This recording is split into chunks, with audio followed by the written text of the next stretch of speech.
Secundaria tercer grado. Ciencias. Química. ¿Cómo se representan los cambios químicos? Interpretar la información de una ecuación química para reconocer su importancia como representación de los cambios químicos. ¿Qué tal, alumnas y alumnos del tercer grado de secundaria? Les damos la bienvenida a la programación de Aprende en Casa, un espacio dedicado a su preparación académica.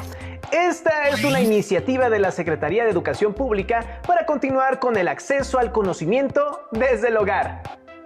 Se trata de una propuesta diferente en materia de educación para que desde su casa o el lugar en el que estén atendiendo la contingencia se acerquen a los contenidos de las asignaturas y áreas de tercer grado de educación secundaria y así no pierdan el ritmo de aprendizaje. Los temas abordados en estos programas les serán de mucha ayuda en su crecimiento y desarrollo personal, así como para estar listos en el momento que termine la contingencia y se presente el regreso a la escuela. Pero mientras esto ocurre, les recomendamos tener mucha paciencia para superar con éxito este periodo de emergencia. Además, es una excelente oportunidad para impulsar el trabajo colaborativo, ya que esto nos permitirá contribuir con el bienestar de nuestras familias y las personas cercanas a nosotros. Recuerden tener a la mano hojas y lápiz para registrar sus reflexiones, preguntas y notas. Al finalizar la sesión, guarden sus anotaciones en su carpeta de experiencias. Y para entrar en materia, les proponemos revisar un tema que de seguro les resultará interesante: los cambios químicos y cómo se representan. La finalidad es que logren interpretar la información de una ecuación química para reconocer su importancia como representación de los cambios químicos. Comenzamos con una interrogante. ¿Alguna vez han visto las partituras de una persona que estudia música? En caso de que su respuesta sea afirmativa, seguramente pudieron observar y darse cuenta que hay una serie de signos y símbolos que al interpretarse se traducen en una melodía que podemos escuchar. Así como en la música hay un código, también los conocimientos químicos se pueden expresar por medio de un lenguaje científico. Y ahora que saben esto, les preguntamos: ¿cómo se representan los cambios químicos? En el siguiente video encontrarán parte de la respuesta, ya que les explicará la información que contiene una ecuación que representa un cambio químico. Es preciso señalar que la cantidad de reactivos y productos es la misma, antes y después de la reacción química. ¡Corre video! Ojalá puedan identificar las ideas principales y anotarlas en su carpeta de experiencias.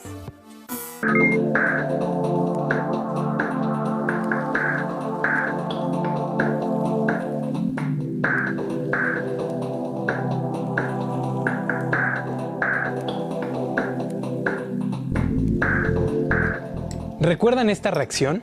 ¿Habrá alguna forma de representar los cambios que tienen los materiales durante la reacción química sin utilizar modelos tridimensionales? Descubrámoslo en este programa. Una forma de representar las transformaciones que tienen una o varias sustancias durante una reacción es describiendo lo que sucede en una ecuación con palabras. ¿Una ecuación con palabras? Sí, en una ecuación se nombran cada una de las sustancias que intervienen en la transformación y los productos que se forman. Los reactivos: bicarbonato de sodio y ácido acético del vinagre. Al ponerse en contacto originan una reacción química que produce dióxido de carbono, acetato de sodio y agua. Esta forma de representación es descriptiva y se conoce como ecuación química.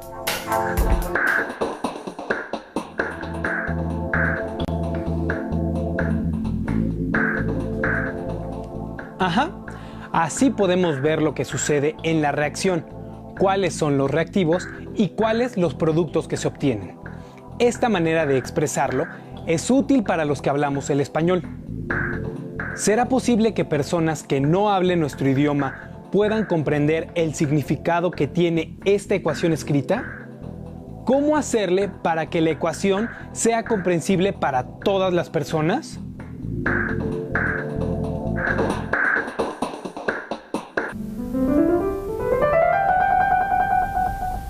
Al igual que se pueden leer las partituras sin importar el idioma que el músico hable, en la química hay una simbología que se entiende en todo el mundo.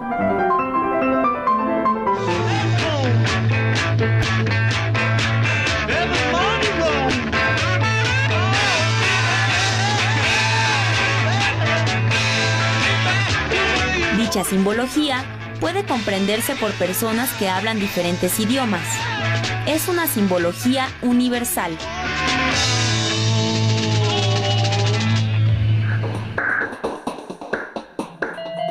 Esta simbología se utiliza para representar una ecuación química. Los elementos químicos se identifican con símbolos. Por ejemplo, carbono con la letra C, hierro con una F y una E. Las moléculas y los compuestos con fórmulas como la del dióxido de carbono, dióxido de azufre, agua y ácido sulfuroso. Si hay más de dos sustancias que reaccionen, se intercala entre ellas un signo de más. Igualmente para los productos. Entre reactivos y productos se coloca una flecha que indica la dirección en la que ocurre la reacción. Por ejemplo, la ecuación que representa la formación de dióxido de carbono o la del ácido sulfuroso.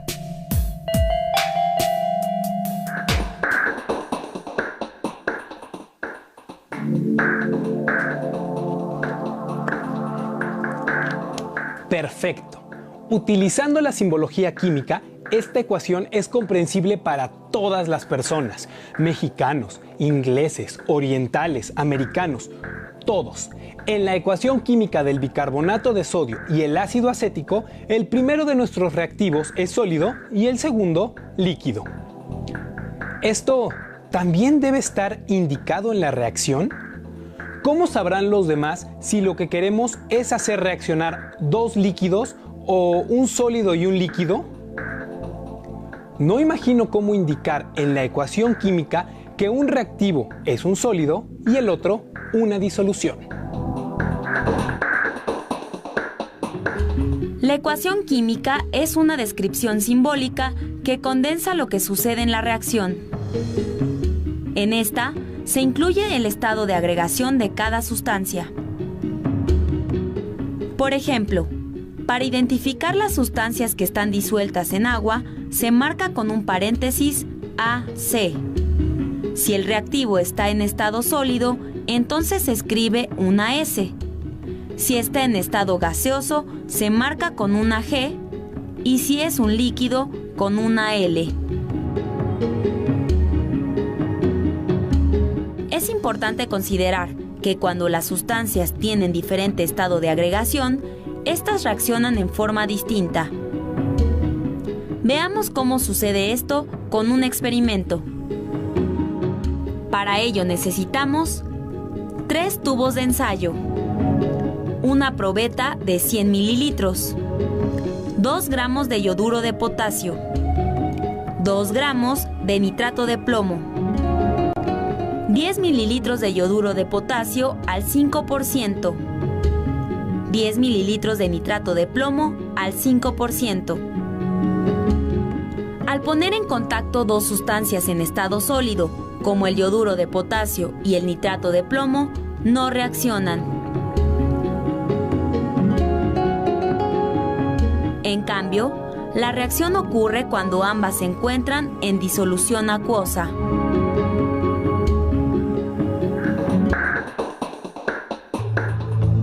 Aun cuando el estado de agregación de la sustancia sea diferente, los cambios que tienen no implican que se pierdan materiales, reactivos o productos.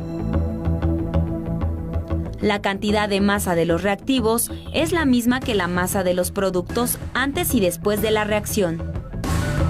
Veamos otro ejemplo.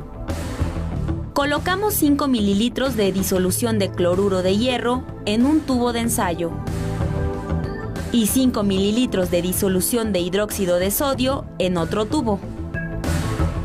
Determinamos la masa de los materiales y de los reactivos. Al poner en contacto la disolución de cloruro de hierro 3 con la disolución de hidróxido de sodio, se forma un sólido rojo, hidróxido de hierro 3 y cloruro de sodio que permanece disuelto en el agua. Determinamos nuevamente la masa de los materiales y los productos. Al comparar las masas, notamos que no hay cambio. Se conserva la masa total antes y después de la reacción. Esto es una manifestación de la validez que tiene la ley de la conservación de la masa.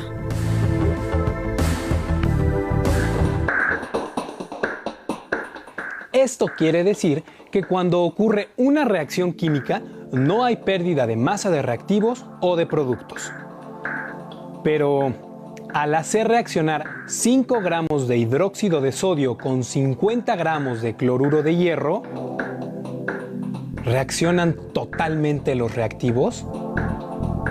¿Cómo representamos en una ecuación química que al reaccionar no sobran ni faltan reactivos? Para representar en una ecuación química las cantidades exactas de reactivos que dan como resultado cantidades exactas de productos, tenemos que destacar que la cantidad de átomos de las moléculas de los reactivos debe ser igual a la cantidad de los átomos de las moléculas de los productos.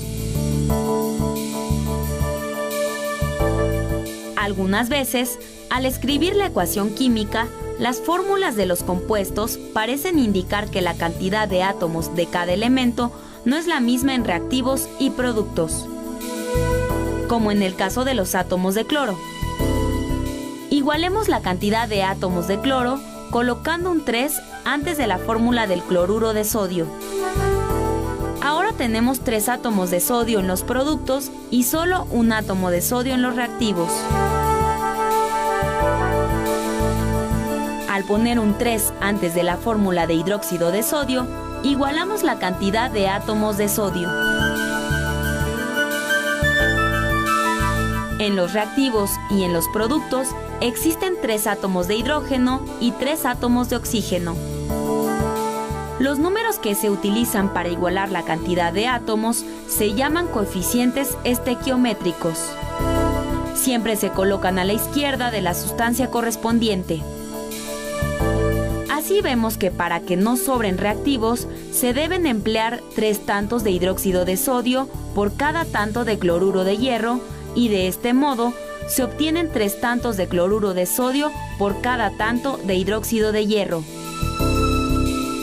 Al igualar la cantidad de átomos de cada elemento, en reactivos y productos, se dice que la ecuación está balanceada.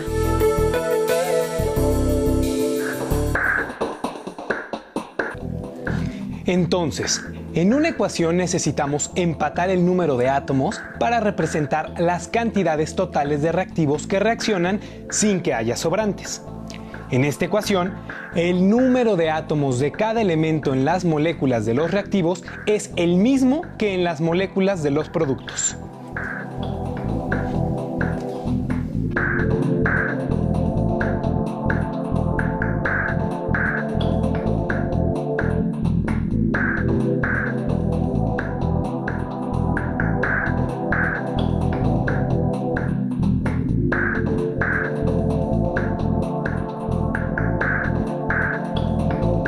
Ya está balanceada.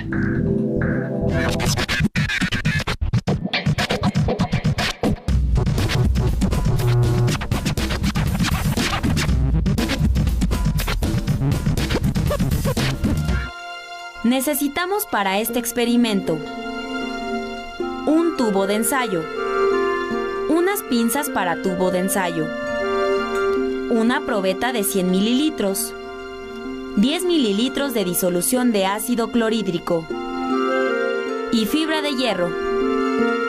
Observemos la reacción.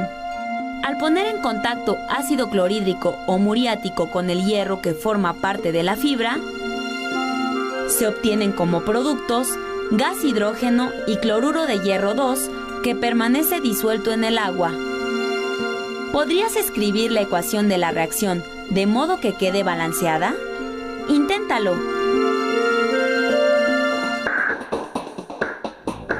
Así como una partitura nos indica cómo tocar una pieza musical, esta forma de expresar lo que sucede en una reacción química nos ayuda a entender lo que sucede en un cambio químico. Utilizando símbolos en la ecuación, podemos interpretar lo que ahí está escrito, qué sustancias participan como reactivos, las que se producen y el estado de agregación de cada una, sin olvidar hacer el conteo de los átomos. Así que, de ahora en adelante, dígalo con química. Acabamos de observar ejemplos de actividades experimentales para representar los cambios químicos por medio de ecuaciones y modelos que son parte del lenguaje científico. Este tipo de comunicación es universal. Esto quiere decir que puede ser interpretado por mujeres y hombres de distintas culturas y países en el mundo.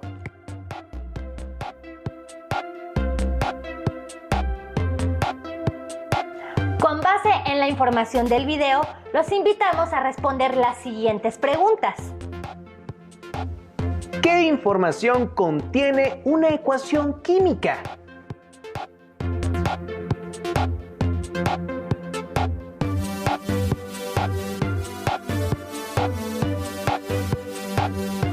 ¿Qué es lo que cambia y lo que permanece en una reacción química?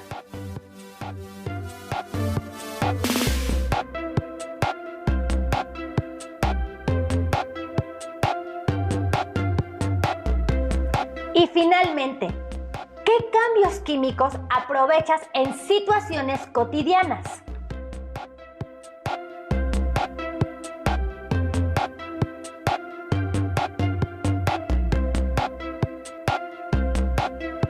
Puedes complementar la información acerca de las ecuaciones y modelos como parte del lenguaje de la química, por lo que te recomendamos leer sobre este tema en tu libro de texto o en diferentes fuentes como revistas o internet, si te es posible.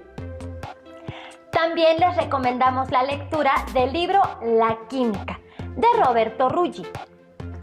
Los invito a reflexionar acerca de la importancia de utilizar el lenguaje científico y anotar sus ideas en su carpeta de experiencias, para que luego puedan comentar lo aprendido con los integrantes de su familia, amistades, compañeras y compañeros de clase y docentes cuando regresen a sus aulas.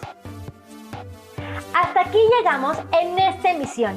Pero antes de irnos, recuerden ser pacientes y apoyarse entre las personas que integran sus familias para las actividades escolares y labores del hogar en esta etapa de contingencia.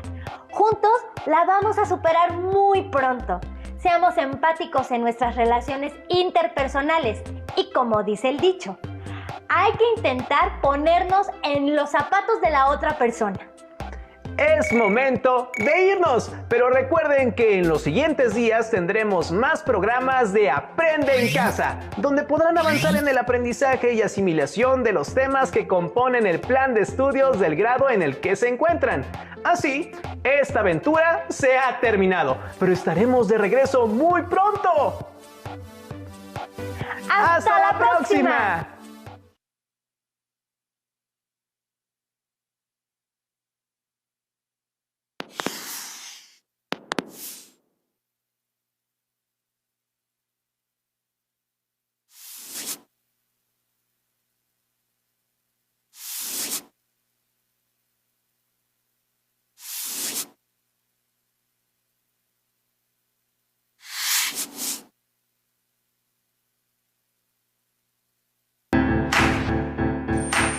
Secundaria tercer grado. Historia. México y el fenómeno migratorio.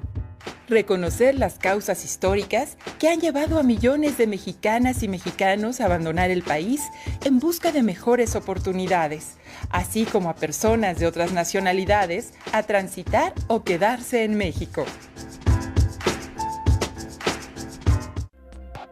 Bienvenidas y bienvenidos a otro programa de Aprende en Casa. Antes de entrar en materia, las y los invitamos a tener listo un lápiz y un cuaderno o una hoja para que puedan anotar las ideas más relevantes que escuchen y las preguntas que les puedan surgir a lo largo de la sesión, y a que posteriormente las integren a su carpeta de experiencias. Tengan presente que al regresar a clases presentarán esta carpeta a su docente, compañeras y compañeros. Dicho lo anterior, vamos a empezar. En esta sesión de la asignatura de Historia de tercer grado de secundaria abordarán una de las principales problemáticas del país. Nos referimos a la migración. El propósito de esta sesión es reconocer las causas históricas que han llevado a millones de mexicanas y mexicanos a abandonar el país en busca de mejores oportunidades y a otras personas a pasar o quedarse en México. La migración es un fenómeno social que caracteriza al mundo globalizado. En este sentido, México se ha convertido, por su ubicación y fronteras, en un lugar de origen, destino, tránsito y retorno de personas migrantes. Y esta movilidad impacta directamente en la vida del país. Como ustedes saben, actualmente muchas personas han tenido que abandonar su lugar de origen en busca de mejores oportunidades de vida, lo cual en muchos casos las pone en una condición de vulnerabilidad. Pero, ¿por qué algunas personas deciden dejarlo todo y salir de su país? Para conocer más sobre este fenómeno y reconocer las causas de la migración de mexicanas y mexicanos a los Estados Unidos, acompáñenos a ver el siguiente video. El proceso de migración de mexicanos hacia Estados Unidos, que inició desde el siglo XIX, se intensificó en las últimas 3 décadas del siglo XX y es uno de los mayores problemas a los que se enfrenta el país al inicio del siglo XXI. Durante las décadas de 1940 y 1950, la alta demanda estadounidense de mano de obra mexicana llevó a la creación del programa Bracero, a través del cual miles de trabajadores cruzaron la frontera legalmente. En 1964, este programa llegó a su fin y Estados Unidos de América pretendió cerrar definitivamente su frontera a los trabajadores mexicanos. A partir de entonces, la migración ilegal se convirtió en la única vía disponible para los miles de mexicanos que cada año buscaban cruzar la frontera norte del país en busca de mejores oportunidades de vida. Debido a ello, la migración ilegal aumentó vertiginosamente. En tan solo 3 décadas se multiplicó por 12 el número de mexicanos que cruzaban la frontera, al grado de que entre 1990 y 2000, más de 3 millones de mexicanos abandonaron el país. Hay causas desde a nivel individual como familiar y también causas de lo que se llaman así de carácter estructural o más generales, ¿no?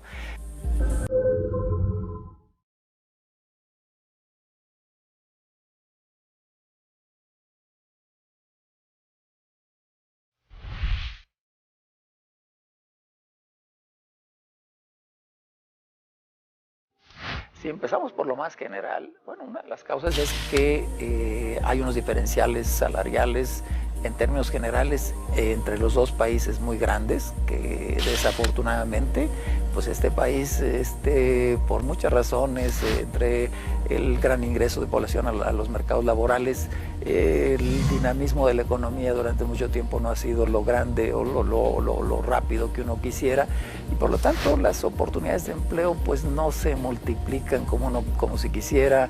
Los niveles salariales pues han estado estacionarios durante mucho tiempo, y claro, entonces comparado con Estados Unidos hasta épocas relativamente recientes, pues bueno, se ve como un país de oportunidades, pero también hay relaciones, yo diría, individuales que son muy legítimas, que es la gente, los jóvenes o todo el mundo tiene aspiraciones de mejorar, de buscar las oportunidades. Así yo creo que eso es muy legítimo independientemente de las circunstancias, y bueno, ese es un reto realmente de sentido para las sociedades y para los gobiernos, que esas aspiraciones se les den posibilidades de ser realizadas en el propio país y no tener que proyectarlas en otro país.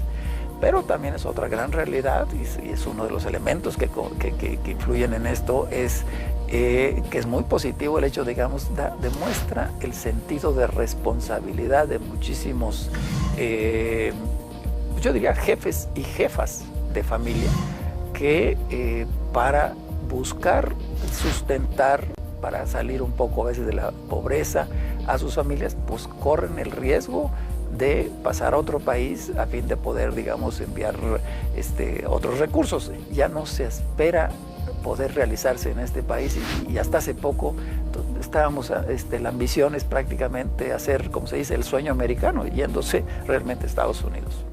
La respuesta del gobierno estadounidense al cruce masivo de mexicanos hacia su país fue el recrudecimiento de la política antiinmigratoria.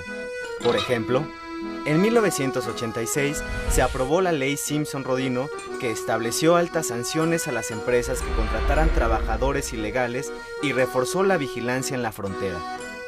La propuesta 187, aprobada en 1994 en el estado de California, buscó impedir el acceso de los trabajadores ilegales y sus hijos a los servicios de salud y educación. La Ley de Inmigración y Responsabilidad de los Inmigrantes en Estados Unidos, aprobada en 1996, acentuó la visión de los inmigrantes ilegales como delincuentes que debían ser detenidos, encarcelados y deportados.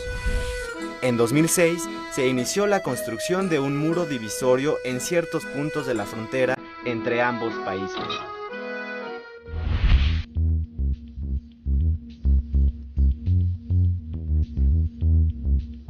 La migración en la época contemporánea, pues prácticamente arranca con lo que probablemente los jóvenes también han oído hablar de los programas de braceros, que eran los programas que se comenzaron en los años 40, cuando la Segunda Guerra Mundial, y que Estados Unidos requería mano de obra, y entonces llegaron a acuerdos entre los dos gobiernos para que fueran mexicanos a trabajar básicamente en los sectores agrícolas de Estados Unidos. Y esa migración era una migración de carácter básicamente temporal y circular, es decir, que iban por unos meses y regresaban. Entonces, durante mucho tiempo la migración a Estados Unidos era realmente esencialmente de carácter circular. Sin embargo, desde los años 80 en adelante, tal vez desde antes de los años 70, el fenómeno empezó a cambiar en dos sentidos esencialmente, diría yo. Uno, esa migración circular temporal dejó de serlo y se está convirtiendo, sin dejarlo del todo, en una migración permanente. Una enorme cantidad de mexicanos que van a Estados Unidos ya no van con el propósito de ir, estar un poco y regresar, sino que realmente cada vez hay una migración que es casi con carácter definitivo. A lo que se aspira es ir a Estados Unidos y quedarse, si se puede, a vivir allá. Otra cosa importante también es que de veras hasta los años 60 o 70, gran parte de la migración a Estados Unidos era localizada, es decir, salía de ciertas regiones que tradicionalmente eran las zonas que, pues en su época, eran las proveedoras, digamos, de migrantes, que eran, en buena medida, el centro-occidente de México y hacia el norte. Sin embargo, había poca migración urbana, es decir, que saliera de las ciudades o de las grandes ciudades, Ciudad de México, Monterrey, Guadalajara, etc. En los últimos años, este fenómeno, que era relativamente regional y localizado, prácticamente se ha vuelto ya un fenómeno de carácter totalmente nacional. Ya no hay estados en que la migración no se haya convertido en uno de los fenómenos más característicos, que ya no es nada más tampoco de carácter agrícola. Tradicionalmente la imagen de braceros que se iban a Estados Unidos pues eran las gentes del campo que iban a trabajar y regresar. Ahora realmente hay de todo tipo digamos, de niveles de calificación. Hay una migración también que se llama de la fuga de cerebros, es decir, personal altamente calificado o personas que terminan secundaria, terminan preparatoria, terminan una carrera, y un porcentaje nada despreciable ya están también saliendo de Estados Unidos, y muchas veces con el propósito de quedarse de manera permanente en Estados Unidos. Durante décadas, los migrantes mexicanos en Estados Unidos se dedicaron predominantemente a los trabajos agrícolas poco especializados, como la recolección de frutas y verduras. Por ello, la mayor parte de los migrantes que salían de México eran campesinos provenientes del centro y sur del país. Sin embargo, al finalizar el siglo XX, las tendencias migratorias empezaron a cambiar, pues ya no solo migraban campesinos, sino también indígenas. A su vez, el espectro laboral de los migrantes se amplió y se desempeñaron en el sector servicios con diferentes grados de capacitación.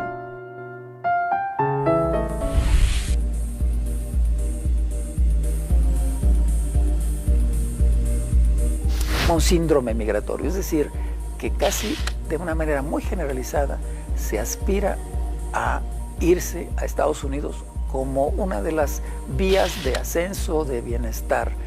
Que eso alguno lo tenga es muy correcto, pero que a nivel de la sociedad tantos años de migración a Estados Unidos, migración permanente, eso es muy, muy serio, en el sentido de que muchas energías ya no se le pone, no se ve con perspectivas de quedarse en este país, sino dice, bueno, ¿para qué estudio?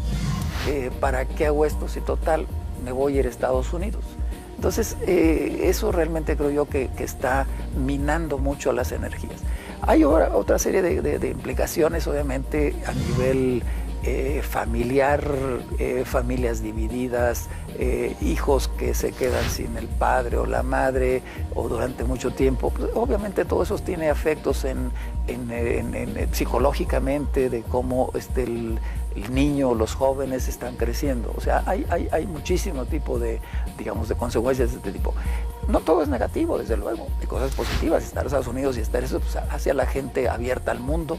Pero yo creo que tenemos que tener un balance entre apertura al mundo a ver la inmigración como casi la única salida que se considera que vale la pena.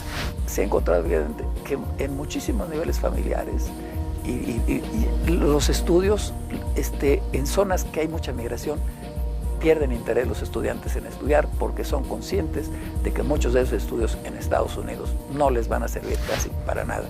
Yo creo que eso es muy, muy grave. Y la razón es la siguiente. Al contrario, tienen que educarse más, tienen que incluso saber inglés. No los estoy alentando, pero en este mundo se tiene uno que preparar porque en Estados Unidos entonces podrían, en todo caso, avanzar mucho más. Una de las grandes casi tragedias es que en Estados Unidos muchos mexicanos se encuentran sin posibilidades por falta de formación, de calificación, de conocer el idioma.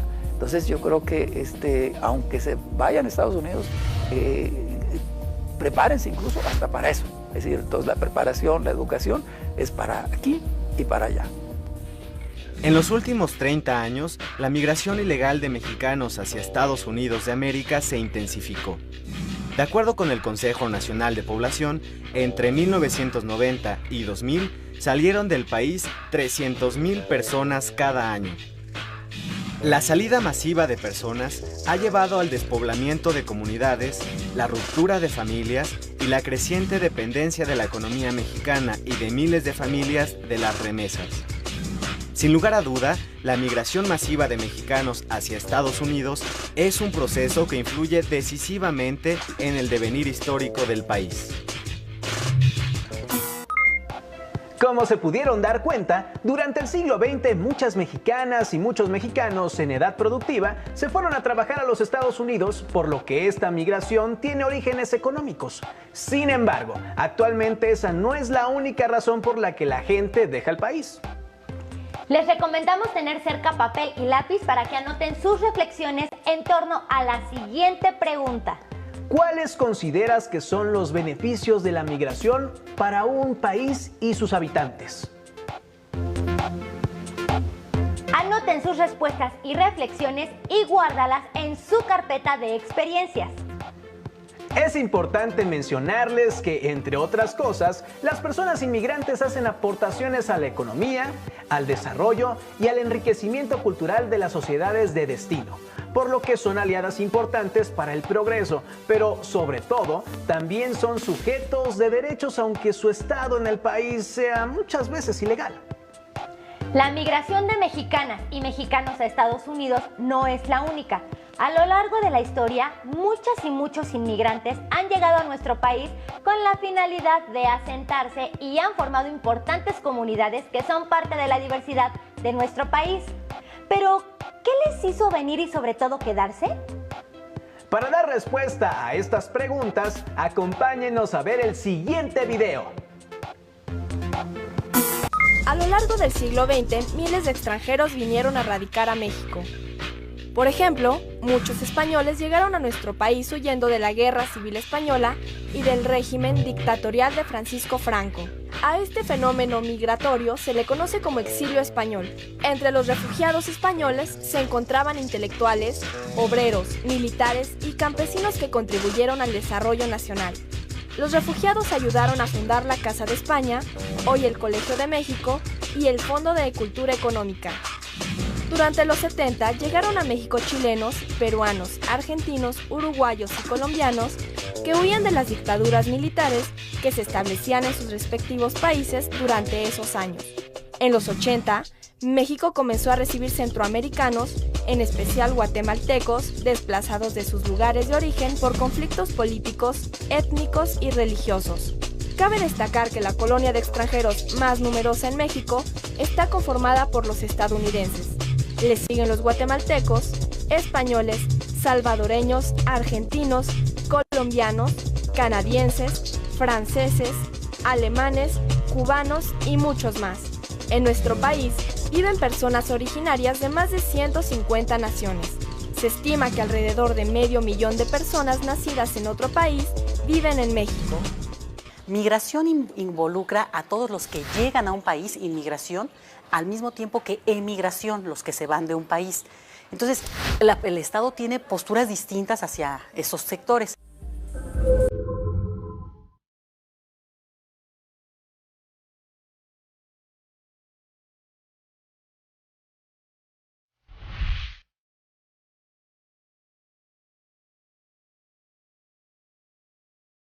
México siempre se ha dicho que ha tenido una política de la no política, porque en realidad ha tenido una postura muy pasiva frente al tema migratorio, tanto hacia sus mexicanos en el exterior como hacia sus extranjeros en el país. Entonces ha habido un periodo muy largo que realmente empezó a cambiar a finales de los años del siglo XX, en los 90s, y que provocó un cambio importante tanto en el Estado como en la misma actitud de la comunidad migrante. Entonces estamos hablando de más de 30 años, casi 40 años, en los cuales la política ha sido muy poco visible. A finales de los años 90, lo interesante es que empieza un periodo que visibiliza el tema migratorio, nos hace conscientes a todos de esto, pero también la presencia de extranjeros se ha ido incrementando. Esta es muy baja en nuestro país, pero como México es un país de tránsito, esto ha influido mucho también para que se visibilice el tema de los derechos humanos, de la problemática de la gente que cruza y que después se queda a radicar en nuestro país.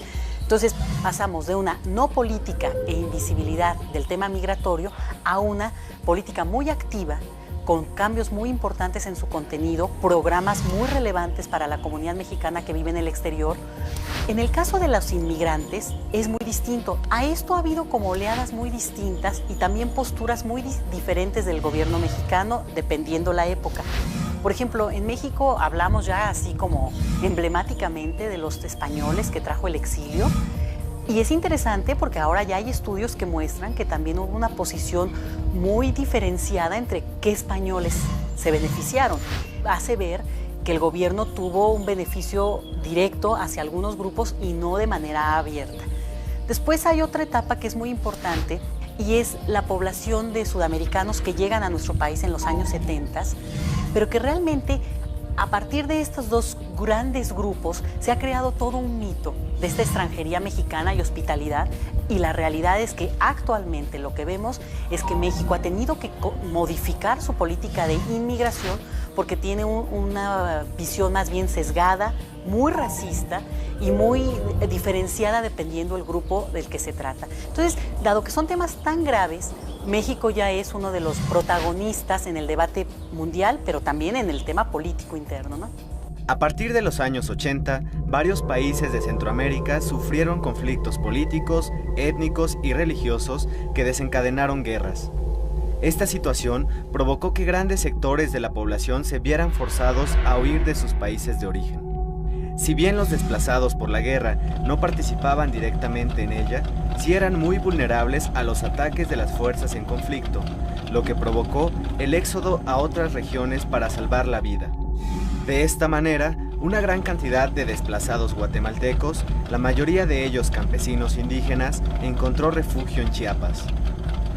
A partir de los años 90, se intensificó el flujo migratorio de indocumentados centroamericanos con destino a los Estados Unidos. Estos migrantes salen principalmente de Nicaragua, El Salvador, Guatemala y Honduras. Si bien los motivos económicos son la principal causa de esta migración, no se pueden dejar de lado a la inestabilidad política ni a la inseguridad como factores importantes que empujan a las personas a dejar sus países. Como pudieron ver, muchos extranjeros se quedan en nuestro país o pasan por él para llegar a los Estados Unidos. Sin embargo, a veces sufren la violación de sus derechos humanos, lo cual se ha hecho más visible en décadas recientes. Según la Comisión Nacional de los Derechos Humanos, para diciembre de 2016, más de 500,000 de personas migrantes, la mayoría centroamericanas, habían transitado por México. ¿Conoces algún caso en el que se hayan vulnerado los derechos de una o un migrante? ¿Qué derechos se vulneraron? Anota tus respuestas y guárdalas en tu carpeta de experiencias. Para reflexionar más sobre la situación de las personas migrantes centroamericanas y su paso por México, las y los invitamos a ver el siguiente video.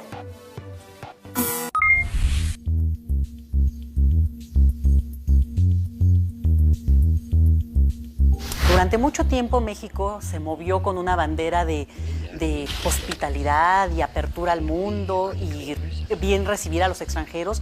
Siempre jugamos con la imagen esta de que los mexicanos somos amigos del mundo y en realidad, en términos de política inmigratoria, lo que hemos visto es que sistemáticamente ha habido una conducta diferenciada y en el caso de los centroamericanos, que representan el 80% de quienes entran a nuestro país, bueno, ha habido una situación cada vez más complicada. Muchas veces lo que demandamos para nuestros mexicanos que viven en Estados Unidos no se ofrece, sobre todo en cuestiones muy elementales como derechos humanos, a los transmigrantes, decimos, porque la mayoría utilizan el territorio mexicano, centroamericanos especialmente, para cruzar rumbo a Estados Unidos. Y hay que tener cuidado en esto, porque cuando hablamos de derechos humanos, no es solo el problema muy grave en México de la trata de personas, redes criminales que abusan de la gente, sino las autoridades mexicanas que se involucran en estas redes. Ese es el problema más grave. Hay sensibilidad sobre este tema, pero es de los asuntos que complican más la relación en el tema migratorio, sobre todo en el sur, en la frontera sur de nuestro país, porque hay una fuerte migración de niños, de mujeres solas, que se vuelven muy vulnerables a violaciones a sus derechos humanos, a su persona directamente, a que los roben, los asalten o que incluso los secuestren. Entonces, México, como sociedad, ha tenido una actitud como más bien no sensible a este tema. Entonces, la situación de los centroamericanos es complicada, se dificulta su inserción en la sociedad mexicana cuando al final de cuentas es la sociedad culturalmente hablando más cercana a nosotros. Creo yo que es de los asuntos que más se ha retomado los últimos años y del que más vamos a escuchar, porque cada vez más México deja de ser un país solo de expulsión migratoria o solo de tránsito para volverse lugar de recepción de extranjeros, y tenemos que empezar a ser sensibles y ser como mucho más respetuosos de este tema y más conocedores también. La falta de protección legal y de documentos oficiales deja a los migrantes centroamericanos en una situación muy vulnerable en su paso por México. Autoridades oficiales y otras personas se aprovechan de esta situación para abusar de ellos. Los migrantes también son víctimas del tráfico de personas, de bandas de contrabandistas, narcotraficantes y pandilleros. Esta situación aumenta su condición de clandestinidad y, ante el temor de ser deportados, no denuncian las múltiples vejaciones de que son objeto. De entre los migrantes, son las mujeres y los niños los más vulnerables a sufrir atropellos a sus derechos humanos en su paso por México. Para apoyarlos, se han construido albergues y casas del migrante en donde se les proporciona hospedaje, alimentación, atención médica y ropa. Además, se les brinda información para facilitarles su viaje. Lamentablemente, las personas migrantes, hombres, mujeres, niños y niñas, son víctimas de una serie de situaciones en las que son violentados sus derechos humanos y que las ponen en situaciones de gran vulnerabilidad. Para finalizar el tema de esta sesión, nos gustaría que reflexionaran en torno a las siguientes preguntas.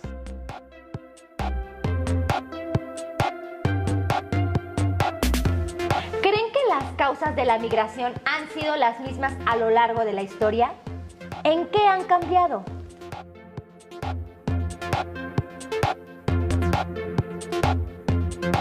¿Cuáles consideran que son los principales riesgos a los que se enfrentan las y los migrantes?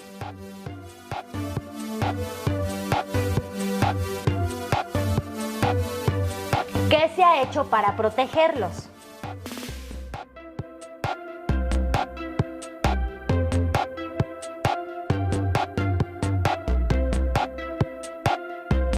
¿Qué se podría hacer para evitar la discriminación y los malos tratos que muchas veces se les da a las y los migrantes?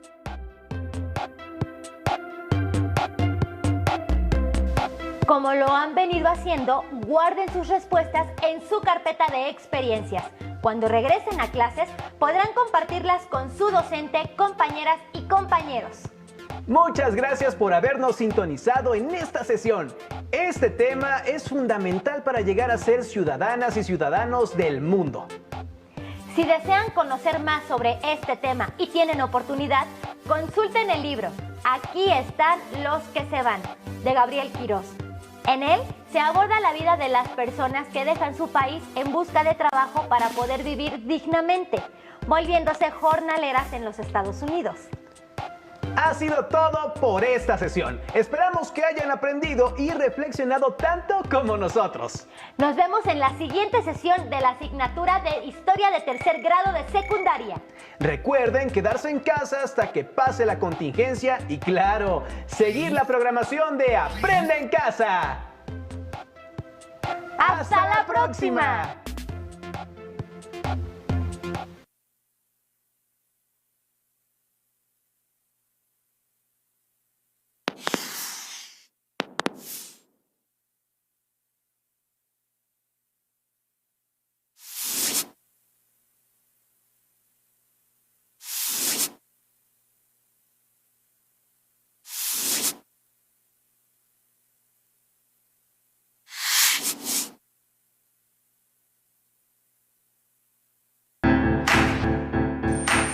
Secundaria tercer grado. Matemáticas. Relaciones entre ángulos. Mostrar a las alumnas y a los alumnos el proceso para la determinación del valor de la pendiente a partir de una gráfica y la relación que ésta tiene con sus ángulos. Bienvenidas y bienvenidos alumnas y alumnos de tercer grado de secundaria. Para nosotros es un gusto saber que nos acompañan en una sesión más de Aprende en Casa, la cual les permitirá actualizar sus conocimientos y avanzar más en su proceso educativo. Aprender y estudiar desde casa representa una nueva forma de continuar con sus clases. Sin embargo, aunque pueda sonar muy fácil el que ustedes permanezcan en la comodidad de su hogar y nosotros les llevemos hasta ahí estas sesiones, realmente se requiere que sean muy organizadas y organizados con sus tiempos, que programen bien sus actividades y que busquen un lugar en su casa donde se sientan cómodas y cómodos. Recuerden que además de aprender, es momento de que sean tolerantes y que compartan con su familia sus aprendizajes, pues esto les ayudará a reforzar lo que aprendan. Incluso su familia les puede apoyar en cada sesión, ya sea para practicar alguna enseñanza o para realizar alguno de los ejercicios que deban llevar a cabo. Así es. Les recomendamos tener lista su carpeta de experiencias, así como su lápiz y cuaderno o alguna hoja, para que durante la sesión puedan escribir sus dudas y tomar algunas notas que les ayuden a reforzar el tema posteriormente. Claro, cabe resaltar que este esfuerzo conjunto les permitirá regresar fortalecidas y fortalecidos a sus clases en su escuela. Para concluir este preámbulo, recuerden que es muy importante que practiquen la tolerancia y sean comprensivas y comprensivos con su familia. De esta forma, este proceso les será mucho más sencillo. Bien, para entrar en materia, en esta sesión abordarán la relación entre el ángulo que una recta forma con la abscisa y su pendiente. ¿Les parece que suena complejo este tema? ¡Para nada! Conocerán que es muy sencillo. Recuerden que estamos aquí para guiarles y acompañarles. Verán cómo las matemáticas se vinculan y están presentes en su vida cotidiana, mucho más de lo que piensan. Para empezar, repasarán un tema que ya han visto con el fin de que más adelante puedan relacionarlo con el nuevo. Anteriormente han estudiado la determinación de la ecuación de una recta a partir de una pendiente. Así que las y los invitamos a recordar el tema de la pendiente mediante el siguiente video. Previamente ya estudiamos la relación entre dos cantidades, tales como la distancia que recorre un automóvil y la cantidad de gasolina consumida. Observa que las ruedas giran conforme avanza el automóvil. ¿Qué relación existe entre la distancia recorrida por el auto y el número de vueltas completadas por sus ruedas? Veamos cuántos metros recorrió este auto. Cuando las ruedas completaron 25 vueltas, 50, 75, 100 y 125 vueltas. Organicemos los datos en una tabla.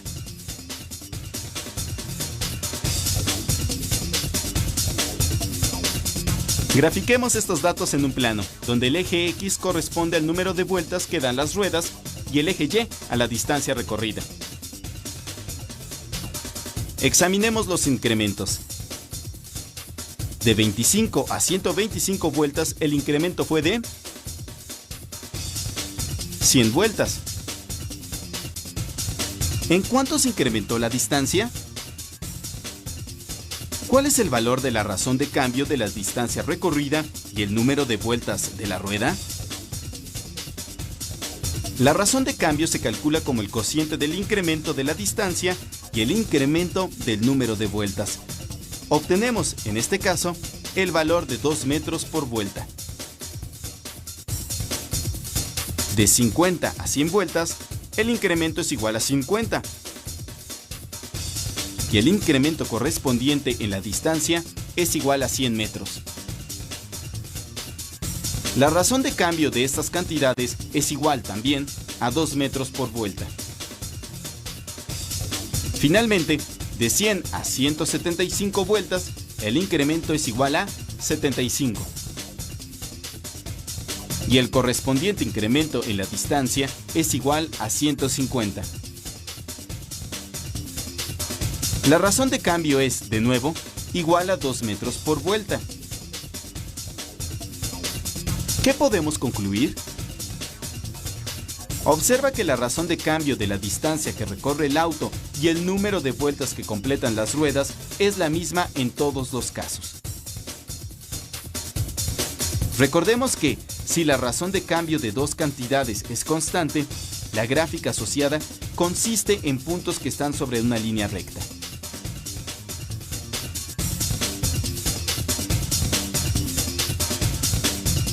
¿Qué expresión algebraica describe la relación entre la distancia recorrida por el auto y el número de vueltas que completan las ruedas?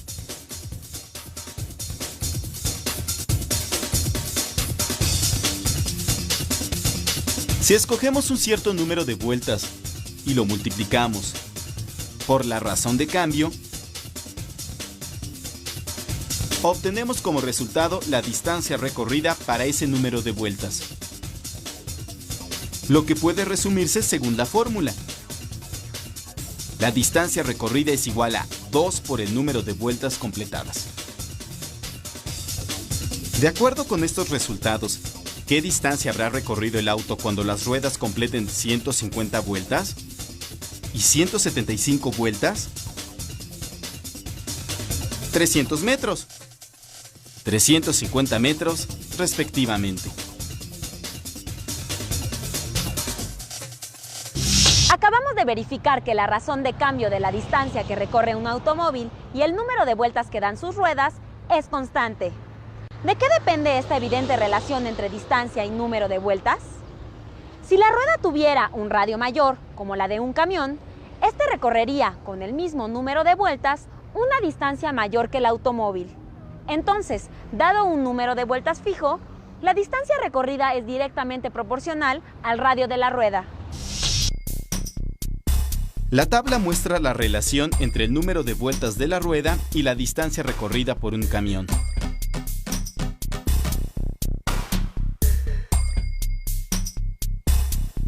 Construyamos la gráfica. Calculemos la razón de cambio de la distancia que recorre el camión y el número de vueltas que completan sus ruedas. De 50 a 150 vueltas, el incremento es igual a 100 vueltas.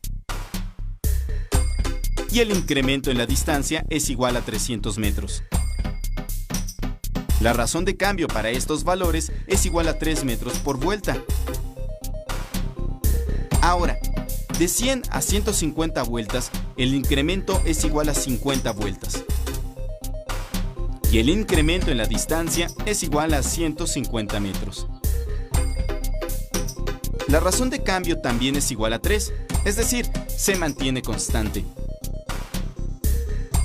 Por lo tanto, la gráfica son puntos que pertenecen a una recta que pasa por el origen. La expresión correspondiente es y igual a 3x.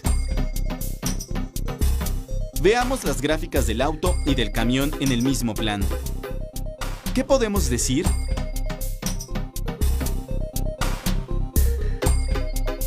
Recordemos que la ecuación de una recta que pasa por el origen es y igual a mx, donde m es la pendiente de la recta.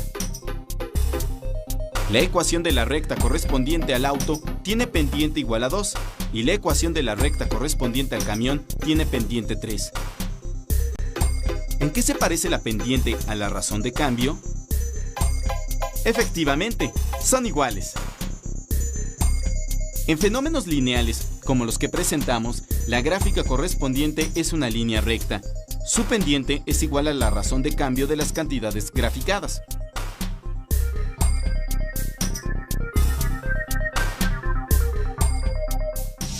Cuando pasan una película en el cine, lo que estamos viendo es una sucesión de cuadros o fotogramas proyectados a una frecuencia constante de 24 fotogramas por segundo.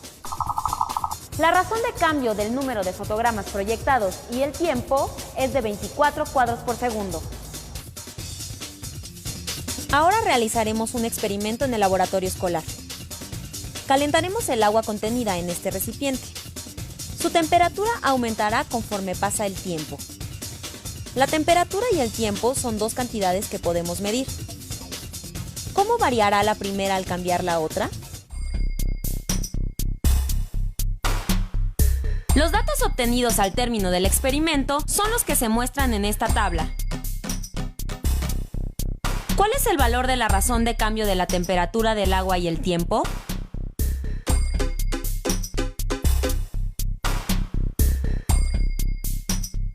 Constante, ya que al graficar los puntos tiempo, temperatura, estos pertenecen a una recta.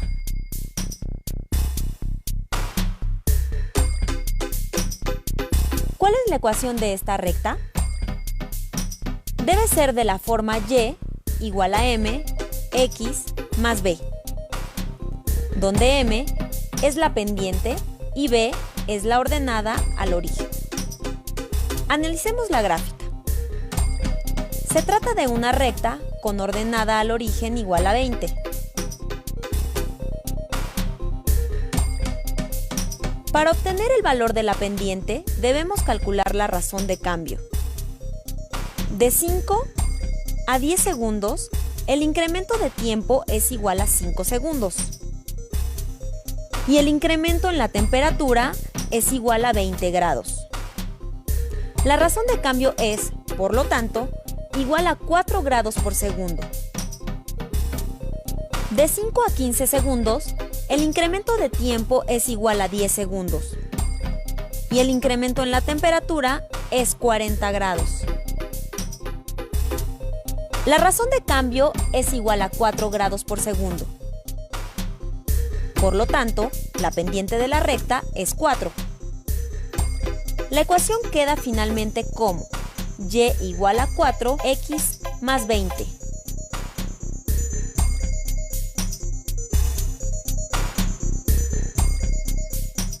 En conclusión, en un fenómeno lineal, la gráfica correspondiente es una línea recta. Su pendiente es igual a la razón de cambio entre las cantidades graficadas. ¡Muy bien! Este repaso es de utilidad para que se introduzcan en los contenidos que verán a continuación. acerca de la pendiente y su relación con el ángulo de inclinación de una recta. ¿Qué se imaginan cuando mencionamos la palabra pendiente? Acompáñenos a ver un video que les permitirá tener más claro a qué nos referimos en esta ocasión. El ángulo de inclinación de una recta es aquel que se forma con el eje X hasta llegar a la recta, siguiendo un sentido contrario a las manecillas del reloj, y se nombra comúnmente con la letra griega teta minúscula. La pendiente de una recta que se representa con la letra M es igual a la tangente del ángulo de inclinación o teta. A partir de esta ecuación, es posible despejar el ángulo de inclinación aplicando la arcotangente en ambos lados de la igualdad. De esta forma, en el lado derecho se cancela la arcotangente con la tangente por ser funciones inversas, y se obtiene que la arcotangente de la pendiente es igual al valor del ángulo de inclinación, que por ser una igualdad se puede invertir quedando de esta forma. Pero al conocer las coordenadas de dos puntos P1 y P2 pertenecientes a una recta y trazar las proyecciones hacia los ejes, se observa que es posible construir el triángulo rectángulo P1, P2, M, de manera que se pueden representar las medidas de sus catetos en función de las coordenadas de los puntos 1 y 2. Y como el segmento P1M es paralelo al eje X, entonces la medida del ángulo MP1-P2 tiene el mismo valor que el ángulo de inclinación θ por ser ángulos correspondientes. Ahora se identifica a los lados del triángulo rectángulo P1, P2, M, donde se sabe que la hipotenusa es el lado opuesto al ángulo de 90 grados, es decir, P1, P2. Por otra parte, si se utiliza el ángulo θ como referencia, entonces su cateto opuesto es el lado P2M, por lo tanto el cateto adyacente es el lado MP1. Como la tangente de un ángulo se define de la siguiente manera, al sustituir los valores que se tienen en el triángulo rectángulo, se obtiene que el cateto opuesto es igual a Y2 menos Y1, entre el valor del cateto adyacente que es igual a X2 menos X1. Pero la tangente del ángulo de inclinación θ es igual a la pendiente de la recta, y de esta forma es como se obtiene la fórmula de la pendiente. Por lo tanto, al sustituir esta expresión en la fórmula del ángulo de inclinación, se observa que queda en función de las coordenadas de los puntos 1 y 2. Ahora los casos que se presentan para el valor de la pendiente y su ángulo de inclinación son los siguientes. Si el valor de la pendiente es positiva, su ángulo de inclinación tiene un valor mayor que 0 grados, pero menor que 90 grados. Si la pendiente tiene un valor negativo, entonces su ángulo de inclinación tiene un valor mayor que 90 grados, pero menor que 180 grados. Si una pendiente tiene un valor igual a 0, significa que en la fórmula de pendiente, al realizar la resta de sus ordenadas, como no cambian de valor, se obtiene un resultado igual a 0. Es decir, es una recta paralela al eje X o también puede coincidir con él. Por lo tanto, su ángulo de inclinación es llano. Y como último caso, cuando se tiene una indeterminación en la pendiente, significa que la fórmula de pendiente al realizar la resta de las abscisas, como no cambian de valor, se obtiene un resultado igual a 0. Por lo tanto, se tiene una recta paralela al eje Y o su ángulo de inclinación es recto. Por lo tanto, la fórmula para calcular la pendiente de una recta cuando se conocen dos puntos de ella es la siguiente, y estas fórmulas se utilizan para calcular el ángulo de inclinación de una recta. La primera cuando se conoce el valor de la pendiente de forma directa, y la segunda cuando se conocen las coordenadas de los dos puntos que pasan por la recta. ¿Qué les pareció lo que aprendieron en esta sesión? Recuerden que deben reforzar estos conocimientos buscando información o compartiendo con su familia. También enriqueciendo su carpeta de experiencias. Recuerden que cuando vuelvan a su escuela deberán presentar su carpeta y que esta será un buen referente para repasar después con sus compañeras, compañeros y docentes. Sobre lo que hoy aprendieron, también sería muy útil que reflexionaran considerando las siguientes preguntas.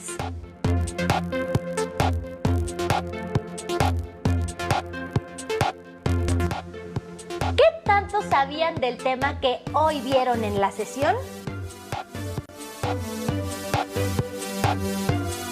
¿Por qué es tan importante conocerlo? ¿Qué dudas les despertó?